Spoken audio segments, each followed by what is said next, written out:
नमस्कार, मैं हूं आपके साथ कविता राणा। पूरी दुनिया में कोरोना का कहर जारी है और अब तक लगभग पूरी दुनिया में 2,87,000 लोगों की मौत हो चुकी है और लगभग 42 लाख लोग संक्रमित हैं। और अगर भारत की बात की जाए तो 70,000 लोग संक्रमित हैं और लगभग 2,294 लोगों की मौत हो चुकी है। इस बीच कोरोना के सामने पूरी दुनिया बेबस नजर आ रही है। इस खतरनाक वायरस से हिंद महासागर के छोटे छोटे द्वीप की हालत बेहद खराब है, लेकिन ऐसे मुश्किल घड़ी में भारत इन देशों के लिए देवदूत बनकर आया है। जी हाँ, मिल रही सूचना की माने तो भारत विदेश मंत्रालय की अगुवाई में मिशन भारत के नाम से ऑपरेशन चला रहा है, जिसमें Bharat Maldives, Madagascar, Comoros, सेशल, Mauritius जैसे देशों की मदद करेगा।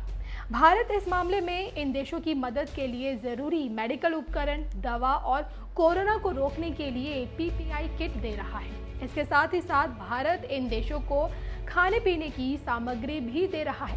भारत कोरोना के खिलाफ इस जंग में कुछ देशों को मेडिकल टीमें भी भेजने की तैयारी में है। विदेश मंत्रालय से मिली जानकारी की माने तो पहले तो मॉरिशस और कोमोरोस के लिए 2 मेडिकल टीमें भेज रहा है और ये टीमें न सिर्फ कोरोना वायरस बल्कि डेंगू से भी लड़ने में मदद करेगी। कोमोरोस में तो इस वक्त कोरोना से ज्यादा डेंगू का कहर है और इसके साथ ही साथ भारत मेडागास्कर और सेशल को कोरोना से लड़ने के लिए दवाई उपलब्ध करा रहा है। जानकारी की माने तो मिशन सागर का नाम प्रधानमंत्री मोदी के सागर अवधारण पर आधारित है।